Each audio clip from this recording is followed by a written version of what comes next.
नमस्कार। हमारी body bone, joint, nerve, tendon, muscle, ligament इन सारी चीज़ों से मिलकर के बनी होती है। इसके अलावा कई सारे विसरल ऑर्गन्स भी होते हैं, liver, kidney, spleen, heart, lung. अगर जो स्केलेटन को जो बनाती हैं, बोन, जॉइंट, नर्व, मसल, इनमें से कोई भी स्ट्रक्चर इन्फ्लेम हो सकता है, उसमें सूजन आ सकती है, टूट सकता है, डैमेज हो सकता है और वो दर्द पैदा कर सकता है। तो अगर इसमें कहीं इन सब स्ट्रक्चर में अगर कहीं से भी दर्द पैदा होता है तो वो दर्द अगर लंबे समय तक उसका इलाज नहीं किया गया, वो ठीक नहीं हुआ और परसिस्ट करता है, तो यही दर्द 3 महीने से ऊपर परसिस्ट करने पर उसको क्रॉनिक पेन की संज्ञा दी जाती है। तो स्ट्रक्चर्स से होने वाले पेन को ट्रीट करने के लिए ही एक नई पर स्पेशलिटी ब्रांच का गठन किया गया है, जिसको हम लोग pain medicine, pain spine medicine बोलते हैं। और इस ब्रांच में काम करने वाले लोगों को पेन स्पाइन फिजिशियन या पेन फिजिशियन बोलते हैं। एक पेन फिजिशियन हूँ और हम लोग क्या क्या करते हैं आज इसी के बारे में हम चर्चा करें। किन किन डिजीज़ेस में हम लोग ट्रीटमेंट करते हैं, जैसे हम सर से नक से लेकर के सिक्स से लेकर के नक तक जो है अगर बात करें तो हेडेक में जैसे माइग्रेन और सर्वाइकोजेनिक हेडेक जो कि गर्दन से उठने वाला दर्द जो कि सर पे जा रहा है, सर्वाइकोजेनिक हेडेक। चेहरे पे झटका, झुंझुनी, सुनपन होना, अचानक से करंट मार जाना चेहरे की नसों में जो कि ट्राइजेमिनल नर्व से पैदा होता है, उसको ट्राइजेमिनल न्यूरल्जिया बोलते हैं। ऐसे ही जीभ के आसपास के एरिया में अचानक झटका मारना, उसको ग्लॉसोफेरिंजियल न्यूरल्जिया बोलते हैं। ऑक्सीपिटल नर्व से जो है अचानक झटका मार जाना, ऑक्सीपिटल न्यूरल्जिया। के अलावा सूजन आ जाना, जिसको लंबे समय से सूजन आना, चाहे वो हाथ में आ जाए या फिर चेहरे के किसी हिस्से में आ जाए, तो वो सीआरपीएस में आता है, क्रॉनिक रीजनल पेन सिंड्रोम में आता है। और नीचे अगर आते हैं गर्दन में, तो गर्दन में जो छोटे छोटे जोड़ होते हैं, छोटे छोटे जोड़ों में सूजन आ जाना जो कि लंबे समय तक दर्द का कारण बने रहना, उसको सर्वाइकल फेसेट सिंड्रोम बोलते हैं। या फिर गर्दन में जो वर्टिब्रीज हैं, जो गुड़िया हैं, गुड़ियों के बीच में शॉकर्स होते हैं, शॉक एब्जॉर्बर्स होते हैं, जिनको डिस्क बोलते हैं। तो यहाँ पे हमारी 7 सर्वाइकल वर्टिब्रा होती हैं, हर वर्टिब्रा के बीच में डिस्क है। तो डिस्क का किसी कारणवश बल्ज करना, बल्ज करके जो सर से स्पाइनल कॉर्ड जो निकल करके आ रहा है, आकर के पूरे नीचे पूरे उसमें जा रहा है तंत्रिका तंत्र, उसको कंप्रेस करना, उसको दबाना, नसों को दबाना। नसों को दबाने की वजह से अब नस जिस एरिया में जा रही है वो इरिटेट होगी, उसके इरिटेट होने से उस करस्पॉन्डिंग एरिया में दर्द का पैदा होना, झुंझुनी, झटका, सुन्नपन, भारीपन होना जो कि नस के दबने के लक्षण हैं, इसको सर्वाइकल पीआईवीडी बोलते हैं। सर्वाइकल पीआईवीडी उसका ट्रीटमेंट। या फिर उसकी जो मांसपेशियां हैं, मांसपेशियों में गांठ बन जाना, जिसको ट्रिगर पॉइंट बोलते हैं। अब वो चाहे गर्दन की मांसपेशियां हों या जो है जो पीठ शोल्डर ब्लेड है, शोल्डर ब्लेड के बीच की जो मांसपेशियां हैं या कंधे की मांसपेशियां, इन मांसपेशियों में जगह जगह गांठ बन जाना, उन गांठों का करंट पैदा करना और उस करंट का रेडिएट करना, रेडिएट करके जिस एरिया में जाना उस एरिया में भारीपन, सुन्नपन या दर्द पैदा करना, उसको मायोफेशियल पेन सिंड्रोम बोलते हैं। ऐसे ही अगर पीठ में जाते हैं तो पीठ में जो है निकल करके छाती के हड्डियों के बीच में जा रही हैं, जिनको इंटरकॉस्टल नर्व बोलते हैं, उनकी नसों से दर्द पैदा होना, उसको इंटरकॉस्टल न्यूरल्जिया बोलते हैं।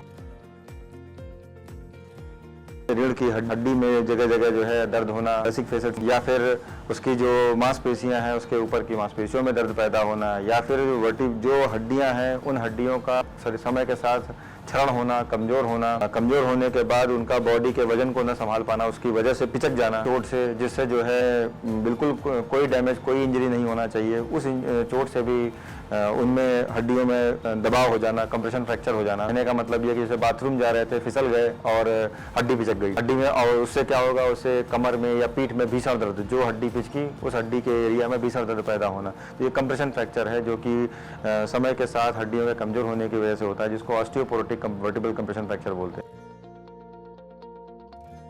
पीठ की हड्डियां हो या कमर की हड्डियां, उनमें इस तरीके से कंप्रेशन फ्रैक्चर होना, उसका इलाज जो कि बैलून काइफोप्लास्टी विधि से किया जाता है। ऐसे ही अगर हम नीचे और जाते हैं कमर में, तो फिर से मोस्ट कॉमनली बॉडी के वेट की वजह से, उम्र के साथ डिजनरेशन की वजह से, क्षरण की वजह से जो हड्डियों के बीच में जो डिस्क होती है उस डिस्क का बल्ज करना, बल्ज करके नसों को दबाना, जिससे पैरों में झुंझुनी, झटका, सुन्नपन, भारीपन का पैदा होना, जो फटन का पैदा होना, जिसको हम लोग अपनी लेमैन टर्म्स में शियाटिका बोलते हैं। अगर हम एमआरआई देखें, एमआरआई के फाइंडिंग बताएं तो उसमें या तो लंबर पीआईवीडी होगा, lumbar disc bulge, disc collapse होगा, या फिर लंबर कैनाल स्टेनोसिस होगी, जिसकी वजह से नसों का दबना। इसका दूरबीन विधि से इलाज, 8 mm छोटे से चीरे से टनल बना करके इलाज, जो कि जो है सिर्फ और सिर्फ एक ही ब्रांच की वजह से संभव हो पाया, वो है पेन मेडिसिन ब्रांच, जिसको हम मोनोपोर्टल एंडोस्कोपी से इलाज करते हैं। जब हम बैठते हैं तो जो हड्डी बैठने वाली सरफेस के कांटेक्ट में आती है, उस हड्डी पे लंबे समय से किसी कारण से ज़्यादा बैठने की वजह से दर्द होना, या फिर अचानक से गिर जाने की वजह से, या फिर प्रेगनेंसी के दौरान हड्डी और मांसपेशियां सबकी स्ट्रेचिंग होती है, लिगामेंट सबकी स्ट्रेचिंग होती है।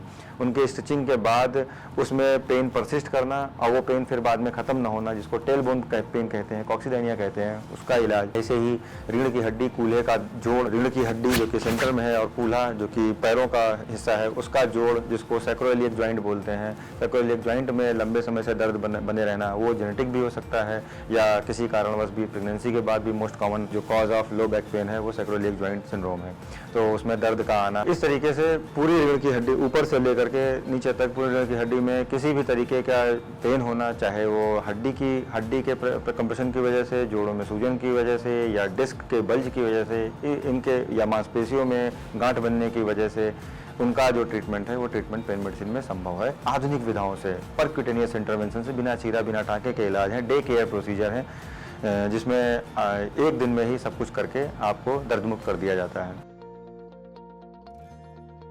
हम अगर लिम्स की बात करें, अपर लिम में जैसे शोल्डर में जॉइंट की आर्थराइटिस, शोल्डर में 3 जॉइंट होते हैं, तो तीनों में किसी भी जॉइंट में आर्थराइटिस हो जाना, या फिर हाथ का कंधे पे मूवमेंट ना हो पाना, जिसको हम लोग फ्रोजन शोल्डर बोलते हैं, ये डायबिटीज़ के पेशेंट में बहुत ज़्यादा कॉमन है। तो फ्रोजन शोल्डर होना, फ्रोजन शोल्डर में हाथ का जाम, जिसमें जो ऊपर का फाइब्रस कैप्सूल या रोटेटर कफ होता है वो टाइट हो जाता है, उसके टाइट होने की वजह से उसमें जो मूवमेंट है, मूवमेंट बाधित हो जाता है। या फिर शोल्डर जॉइंट की आर्थ्रोपैथी हो जाना, उसकी वजह से क्रॉनिक पेन होना। तो इस क्रॉनिक पेन के ट्रीटमेंट, इसमें कोई चोट नहीं लगी है, कोई ट्रॉमा नहीं। अगर ट्रॉमा होता तो उसका जो है उसका जो सर्जिकल तरीके हैं, सर्जिकल तरीकों से इलाज करके उसमें नेल, उसमें प्लेट, रॉड या कुछ भी जो है इंडिकेटेड था वो डाल करके उसका इलाज किया जा सकता था। लेकिन कोई इसमें हमें कोई फैक्टर मिल ही नहीं रहा है जिसका हम ट्रीटमेंट करें। इसमें हमें क्या मिल रहा है, इसमें सिर्फ और सिर्फ जो है क्रॉनिक पेन है, जो कि जॉइंट में, लिगामेंट में, रोटेटर कफ में इन्फ्लेमेशन है जिसकी वजह से। तो उसका जो परक्यूटेनियस जो कि रेडियो फ्रिक्वेंसी विधि है, रेडियो फ्रिक्वेंसी विधि से इलाज बहुत ही कारगर है, जिससे 70 से 80% दर्द में राहत पाई जाती है। कुछ लोगों को 100% रिलीफ भी मिल जाता है। टेनिस एल्बो या गोल्फर एल्बो, जो हमारी हाथ की आगे की मांसपेशियां, फोर आर्म की आगे की मांसपेशियां, पीछे की मांसपेशियां हैं, ये जहाँ पर जा करके इंसर्ट होती, जहाँ पे जा करके अटैच होती है हड्डी पे, वहाँ पे सूजन आ जाना।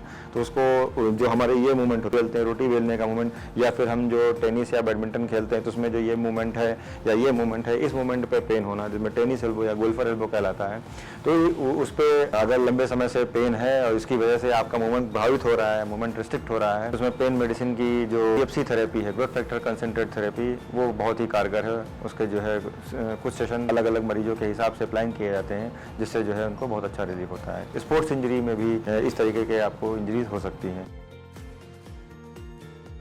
नस होती है जो इस हाथ के एरिया को सप्लाई करती है, इसको हम लोग मीडियन नर्व बोलते हैं। तो मीडियन नर्व यहाँ पर आने के बाद एक टनल से होके जाती है, तो उस टनल में होकर जाने, उस टनल का जो एरिया सबसे सकरा होता है, तो उस एरिया पे अगर नस कंप्रेस होती है, वो डायबिटीज़ की वजह से, थायराइड की वजह से, रोमेटाइड की वजह से, अनगिनत कारण है जिनकी वजह से उसका कंप्रेशन होता है। तो उस कंप्रेशन पे, अगर कंप्रेशन की वजह से नस दब रही है, तो आपको नॉर्मल भी ऐसे हाथ रहने पर आप झुंझुनी सुन्नपन लगेगा, या फिर आपने ऐसे किया तो होगा, मतलब आपकी एक्टिविटी प्रभावित होगी, आपको पेन परसिस्ट करेगा। तो इसको कार्पल टनल सिंड्रोम बोलते हैं, जो टाइप राइटर हैं, कंप्यूटर पे काम कर रहे हो, डेस्क पे काम कर रहे हो, इस तरीके की राइटिंग है, ये हिस्सा अगर आपका लगातार लंबे समय से प्रेस हो रहा है तो उसकी वजह से कार्पल टनल सिंड्रोम होने का खतरा है, जिसका हम लोग पेन मेडिसिन विधा में परक्यूटेनियस तरीके से नस के पास जाकर के दवा डालते हैं अल्ट्रासाउंड की मदद से, जिसमें आपको बेनिफिट होता है। ऐसे ही यहाँ पे सिस्ट भी बन जाते हैं, जो कि जोड़ से सीधे संपर्क में होते हैं।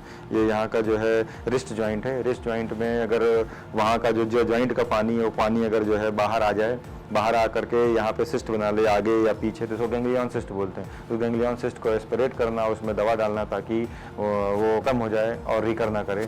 तो ये गैंग्लियन सिस्ट, इसका ट्रीटमेंट भी पेन मेडिसिन में संभव है। कूल्हे की बात करें, हम नीचे उतरते हैं, कूल्हे की बात करते हैं। तो कूल्हे का हिस्सा, अब कूल्हे में खून की सप्लाई बाधित हो जाए, बिल्कुल वैसे ही जैसे हार्ट में अगर खून की सप्लाई बाधित होती है तो उसको हार्ट अटैक कहते हैं। वैसे ही अगर कूल्हे की खून की सप्लाई बाधित होती है, जो कि कोरोना के बाद से बहुत कॉमन हो गया, या फिर अगर लंबे समय से आप स्टेरॉइड का सेवन करते हो तो उसकी वजह से भी यहाँ की सप्लाई बाधित होती है। इसकी सप्लाई बाधित होने की वजह से जो कूल्हे की हड्डी, जो उसका गुल्ला होता है, वो सड़ने लगता है। तो अगर इसको अब तब यहाँ पर दर्द बना रहेगा, आपको चलने फिरने में जिस जोड़ में समस्या रहेगी वो एक में या दोनों में किसी में भी हो सकती है। जिस जोड़ में समस्या रहेगी उस जोड़ पर जब आप खड़े हो गए तो वो खड़े होने पर आपको इतना भीषण दर्द होगा कि आप उस पर अपना वेट नहीं दे पाओगे, और वो दर्द नीचे पैरों में रेडिएट करता है, जिसको लोग जो है कमर में नस दबने की समस्या से कंफ्यूज होते हैं।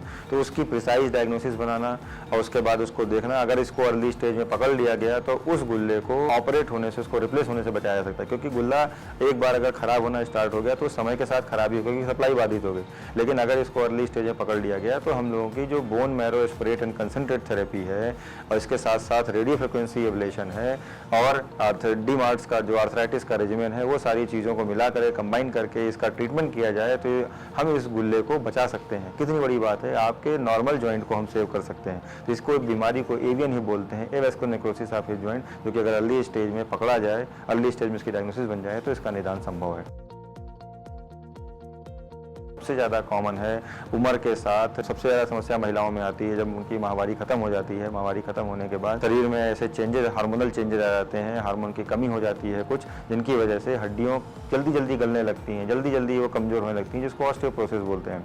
तो उस ऑस्टियोपोरोसिस की वजह से जो ज्वाइंट है, ऑस्टियोपोरोसिस और उसके साथ साथ धीरे धीरे करके ज्वाइंट का डिजनरेशन जो है बहुत कॉमन हो जाता है। तो ज्वाइंट का डिजनरेशन जो होता है उसकी वजह से आर्थराइटिस होती है। तो ये जो आर्थराइटिस को ऑस्टियो आर्थराइटिस बोलते हैं। घुटने में सबसे ज़्यादा कॉमन है, होने को तो किसी भी जोड़ में हो सकती है, जैसे घुटने में, कूल्हे में, कंधे में, कहीं भी हो सकती है, लेकिन सबसे ज़्यादा कॉमन जो इस जो जोड़ जो इन्वॉल्व होता है वो नी है। नी के ऑस्टियोआर्थराइटिस का कॉमन, जिसकी वजह से अगर हम इलाज नहीं कराते हैं तो पहले दर्द बना रहता है। दर्द बताती हैं माताएं कि यहाँ पे दर्द है, पीछे दर्द है, यहाँ पे दर्द है, जिसकी वजह से मूवमेंट में पेन हो रहा है या इस एरिया में पेन हो रहा है।